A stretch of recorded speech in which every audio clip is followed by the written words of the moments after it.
हम अपनी रोज की जिंदगी में बहुत सारे काम करते हैं और उसमें से कुछ काम हम सही करते हैं और कुछ गलत। जैसे कि ज्यादा टूथपेस्ट इस्तेमाल करना, खाने के तुरंत बाद ही पानी पी लेना, कानों को कॉटन सॉब या फिर क्यू टिप से साफ कर लेना और इसके अलावा अपने फेस को जोर जोर से यानी कि रगड़ कर साफ करना। ये सभी चीजें गलत और हानिकारक होती हैं। तो ऐसी ही कुछ कॉमन मिस्टेक्स के बारे में जो हम अपनी डेली लाइफ में करते हैं उसके बारे में आज की इस वीडियो में हम बात करेंगे। तो वीडियो में एंड तक बने रहना। तो चलिए वीडियो की शुरुआत करते हैं। Number 10, sleeping just after having food. Guys, लोग खाना खाने के तुरंत बाद ही लेट जाते हैं या फिर सो जाते हैं और आजकल तो लोगों को जितना सोने के लिए कहा जाए उतना ही ज्यादा कम है। लेकिन क्या आप जानते हैं, खाना खाने के तुरंत बाद सोने से आपकी बॉडी पर बहुत ज्यादा इफेक्ट पड़ सकता है। और जब आप खाना खाने के तुरंत बाद सो जाते हैं तो आपका जो खाना होता है वो पेट में जाने के बजाय फूड पाइप में ही अटक जाता है। कैलोरीज बर्न होने के बजाय बॉडी में फैट बढ़ने लगता है। इसी की वजह से चेस्ट बर्न, हार्ट बर्न और स्टमक एक भी होता है और सोने में भी काफी ज्यादा तकलीफ होती है।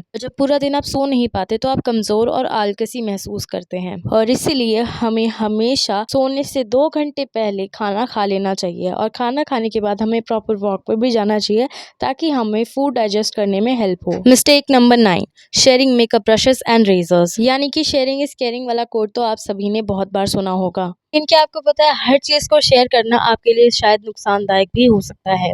जैसे कि एक दूसरे के मेकअप ब्रशेस को यूज कर लेना, लेकिन क्या आपको पता है इससे आपको अलग अलग तरीके के इन्फेक्शंस हो सकते हैं। तो गाइज, हमारे फेस और आई लैशेस पर पैरासाइट्स होते हैं, इसलिए जब हम मेकअप करते हैं किसी और के मेकअप ब्रशेस से तो ये हमारी स्किन के अंदर यानी कि फेस के अंदर चले जाते हैं, जिससे कि हमें कई इन्फेक्शंस हो सकते हैं जो हमारे लिए खतरनाक भी हैं। और वहीं दूसरी तरफ बॉयज एक दूसरे का रेजर इस्तेमाल कर लेते हैं, लेकिन क्या आपको पता है फेशियल हेयर और बियर्ड के अंदर भी डेड सेल और बैक्टीरिया होता है जो कि यूज्ड रेजर को इस्तेमाल करने की वजह से सीरियस इन्फेक्शन कर सकते हैं। आपको जानकर हैरानी होगी कि एक दूसरे का रेजर इस्तेमाल करने से लोगों को एड्स जैसी काफी ज्यादा सीरियस बीमारी हो चुकी है। Mistake number 8, not cleaning the daily usable stuff. हम सभी डेली अपनी लाइफ में कई सारी चीजें यूज करते हैं, जैसे कि रिमोट, मोबाइल, स्विचेस, बेडशीट्स और पिलोज, और इनमें से कई चीजों को हम बहुत ही ज्यादा रेयरली साफ करते हैं। लेकिन क्या आप जानते हैं, इन छोटी छोटी चीजों को रोज साफ करने से आप बड़ी बीमारियों से बच सकते हैं। गाइस, क्या आपको पता है कि टीवी रिमोट्स, मोबाइल्स और स्विचेस पे बहुत सारे छोटे छोटे माइक्रो बैक्टीरियाज होते हैं जिन्हें टच करने पर वो हमारी बॉडी के अंदर एंटर कर जाते हैं। और इसके अलावा हमारी बेडशीट पर भी काफी सारे डेड सेल्स और बैक्टीरिया और डस्ट होता है, जिससे आपके इम्यून सिस्टम पे बहुत ज्यादा इफेक्ट पड़ता है और आप जल्दी जल्दी बीमार पड़ने लग जाते हो। इसलिए आपको अपनी डेली लाइफ में यूज होने वाली सारी चीजों को साफ और सैनिटाइज रखना चाहिए।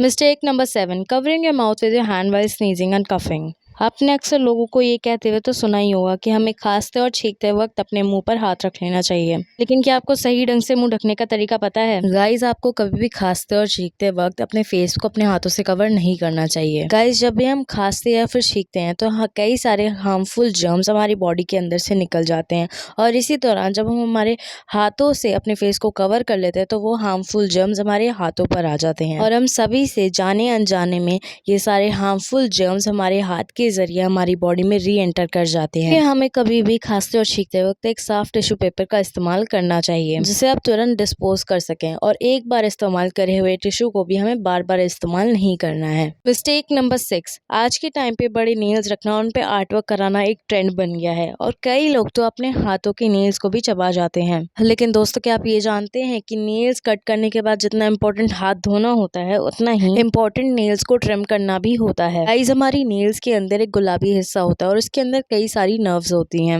और इसके साथ ये नर्व्स काफी ज्यादा सेंसिटिव होती हैं। जब भी हमें कोई चोट लग जाती है तो यहाँ पे काफी ज्यादा ब्लीडिंग और पेन भी होता है और इसीलिए नेल्स को काटने के बाद ट्रिम करना बहुत ही ज्यादा इम्पोर्टेंट होता है। तो गाइस, अगली बार अपने नेल्स को कट करने के बाद ट्रिम करना ना भूलें। Mistake number 5, drinking water just after having food. आज के टाइम में लोग पानी ज्यादा पीते हैं और खाना कम खाते हैं, लेकिन क्या आपको पता है ऐसा करने से हमारे इम्यून और डाइजेस्टिव सिस्टम पे काफी ज्यादा खतरनाक फर्क पड़ सकता है। चलिए हम आपको बताते हैं।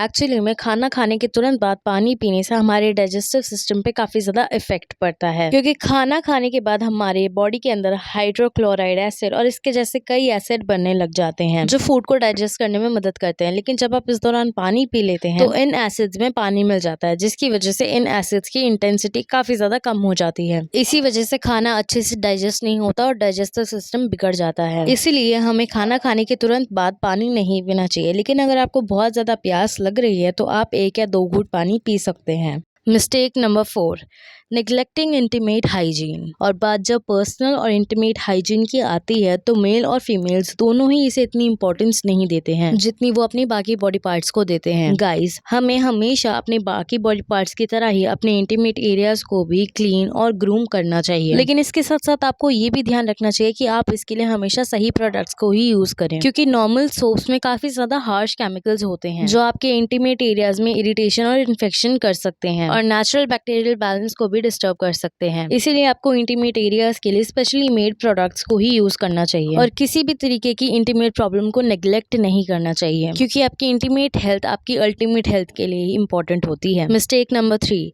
Taking excess toothpaste on toothbrush. और गाइज, ऐसा तो हम सभी को लगता है कि हम जितना ज्यादा टूथपेस्ट लेंगे उतने ही ज्यादा हमारे दांत साफ होंगे, लेकिन ये बिल्कुल भी सही नहीं है, बल्कि इससे तो आपको बहुत ही ज्यादा नुकसान हो सकता है। गाइस, टूथपेस्ट को बनाने के लिए सोडियम क्लोराइड और प्रोपिलीन ग्लाइकोल जैसे कई सारे केमिकल्स का इस्तेमाल किया जाता है। ये वही केमिकल्स है जिनसे हमारे टूथपेस्ट में झाग बनता है। लेकिन क्या आपको पता है, सोडियम क्लोराइड का इस्तेमाल चूहे मारने की दवाई में भी किया जाता है। गाइस, ये बात बिल्कुल सच है। अब आप खुद ही सोच सकते हैं कि इतना ज्यादा टूथपेस्ट इस्तेमाल करने से हमारे दांतों पे कितना असर पड़ सकता है। इसीलिए ज्यादा टूथपेस्ट लेने से हमारे दांत साफ होने के साथ साथ कमजोर होते हैं और हमारे गम्स भी काफी ज्यादा वीक हो जाते हैं। यानी कि आपको हमेशा पी साइज यानी कि मटर के दाने के बराबर जितना टूथपेस्ट ही इस्तेमाल करना चाहिए और हमें दिन में 2 बार ब्रश करना चाहिए, एक तो सुबह और रात को खाना खाने के बाद, ताकि हमारे मुंह की हाइजीन अच्छे से मेंटेन रहे। Mistake number 2, using cotton swabs और Q tips to clean the insides of your ears. हमारे ईयर्स यानी कि कानों को साफ करने के लिए कॉटन स्वब्स और क्यू टिप्स का इस्तेमाल करना तो काफी ज्यादा कॉमन बात है, लेकिन क्या आपको पता है, इन चीजों का इस्तेमाल करना हमारे लिए कानों के लिए काफी ज्यादा खतरनाक साबित हो सकता है, क्योंकि कान हमारे 5 सेंस ऑर्गन्स में से एक ऑर्गन होता है जो हमारी बॉडी का काफी ज्यादा नाजुक हिस्सा होता है। गाइस, क्योंकि हमारे कानों की इनर कैविटी काफी ज्यादा नाजुक होती है, इसीलिए कॉटन स्वब्स या फिर क्यू टिप्स जैसी शार्प चीजों को इस्तेमाल करने से वो डैमेज हो सकती हैं। और इसके अलावा क्यू टिप्स हमारे ईयर की वैक्स को और ज्यादा अंदर पुश कर देती है उसे क्लीन करने के बजाय, जिससे ईयर ड्रम के डैमेज होने के चांसेस बढ़ जाते हैं और आप अपने सुनने की शक्ति को खो सकते हैं। अगर आप इन सारी चीजों से अपने कान को साफ करना चाहते हैं तो आप सिर्फ अपने आउटर ईयर एरिया को ही साफ करें। हमारे कानों की डीप क्लीनिंग तो हमें किसी प्रोफेशनल डॉक्टर से ही करवानी चाहिए। अगर आप अपने कान को खुद से साफ करना चाहते हैं तो एक बार आप कान साफ करने के सारे इंस्ट्रक्शंस को ध्यान से देख लें ताकि आपको कोई भी परेशानी ना हो। Mistake number 1, cleaning face in the wrong way. तो गाइस, हर काम को करने का उसका एक खुद का सही तरीका होता है, चाहे वो अच्छी राइटिंग करना हो या फिर अपना खुद का फेस सही तरीके से धोना हो। तो गाइस, क्या आपको अपना चेहरा सही तरीके से साफ करने का तरीका पता है? अगर नहीं पता तो चलिए हम बताते हैं। हमें कभी भी अपने फेस को जोर से रगड़ कर साफ नहीं करना चाहिए, क्योंकि हमारी फेस की स्किन हमारी बॉडी स्किन से काफी ज्यादा सेंसिटिव और पतली होती है, और जब हम अपने फेस को जोर से रगड़ कर साफ करते हैं तो इससे सेल्स के मरने और स्किन के फटने के चांसेस बढ़ जाते हैं, जिसका रिजल्ट डल और रफ स्किन होती है। इसलिए आपको अपनी फेस स्किन को हमेशा सही तरीके से यानी कि डैब डैब करके ही साफ करना चाहिए। ऐसे करने से ना तो स्किन पर रिंकल्स पड़ते हैं और ना ही रैशेस हमारी स्किन पर होते हैं। और गाइस, इन छोटी छोटी चीजों को ध्यान में रखकर आप भी अपनी स्किन को और बेहतर और साफ बना सकते हैं। गाइस, आज की वीडियो के लिए बस इतना ही। आई होप आपको आज की वीडियो काफी ज्यादा यूजफुल लगी होगी। अगर वीडियो अच्छी लगी तो चैनल को सब्सक्राइब कर देना और बेल आइकन कॉल पे सेट कर देना। मिलता है आप सबसे हमारी अगली वीडियो में, तब तक के लिए थैंक्स फॉर वॉचिंग।